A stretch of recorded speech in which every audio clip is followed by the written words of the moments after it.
star of the stage. You might know him from his role on the hit musical show Glee, but he's also but he's also starred on Broadway in How to Succeed in Business Without Really Trying, Hedwig and the Angry Inch, and his latest Maybe Happy Ending, which is now playing at the Belasco Theater in New York City. Please welcome back to the show, Darren Criss.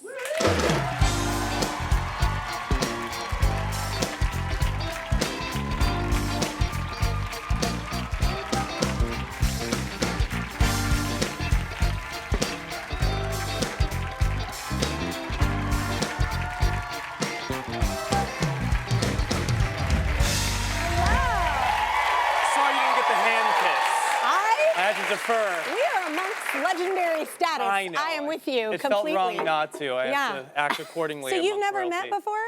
Well. Or have you run into, We've had run-ins before. We like to not talk about it in public, but I'm not going to say anything. I'll give you the exclusive. One of my favorite things on the internet is about 10 years ago around Tony season, I was hosting a red carpet event. You don't know this, and I saved to say this on the show just so I can embarrass you. Oh no, I can't wait. So I was doing a red carpet thing, and in the foreground, you see her with Zach Posen, who she tends to be with. Right. Yeah. And in the background, as I'm interviewing somebody, I'm gonna do my best to do, this is me auditioning for the part of Bernadette Peters in the video that I was sent 10 years ago. All right, so if this is the camera I'm clocking, here's what happens. If I'm right here, she's talking to Zach, and I get a full double take. And she goes, I get a who's that? And then I get a full licking of lips and up and down. Yes! Yes! One of the greatest honors.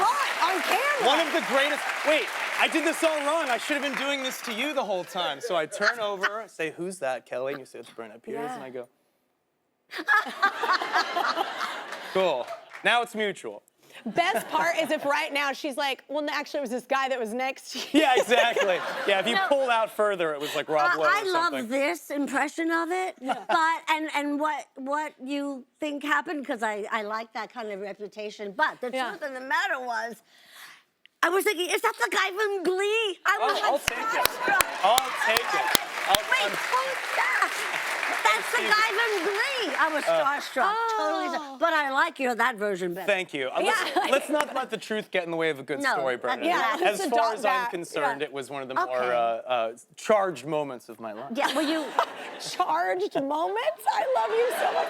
Wait, so you're now in Maybe Happy Ending on Broadway. So explain the show. We had Helen here. Okay. It's a really cool concept, Yes, this is a story truly, and everybody says this, but I can say this without a shadow of a doubt, is truly unlike anything I have ever experienced in my life. It is the most singular, remarkable story I've ever been a part of. So, having said that, it is on paper about two robots who are kind of at the end of their shelf life, which is a delightful metaphor for all of us, because surprise, surprise, it's a great metaphor for human existence, our own obsolescence, our programming, how it can be outdated, and the battery life that we all have. And it's about it's probably one of the more human stories I've ever been part of. But they essentially meet under cute circumstances, and they go on this adventure, and we learn a lot about human life through these two robots. It's not unlike a film that you did many moons ago that I don't know if I want to bring it up, but it's been brought up. Do you guys know Heart Beeps? Heart Beeps. See, it was such a hit. Yeah, such a hit. Such a hit. You know, the idea is not, that's a movie about two robots falling in love, and while I think the idea and concept isn't particularly novel, I think this singular execution of this very wacky idea is so much fun, and I think is for everybody.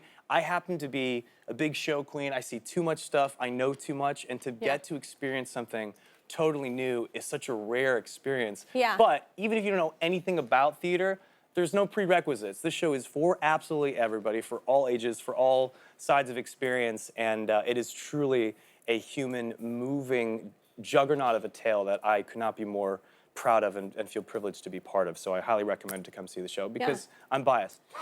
Again. No, it's interesting the approach on love. Yes. Like the approach on love and how we see love and why you would do it again if you get hurt. It's like there's a lot in there as well. There's an ancient question, Kelly. The old adage, is it better to have loved and lost than never loved at all? And I think our show posits that question in a really beautiful, under 2 hours way, for those of you who have... In a tight 90. In a tight, a little above 90. We do love an under two-hour thing, yeah.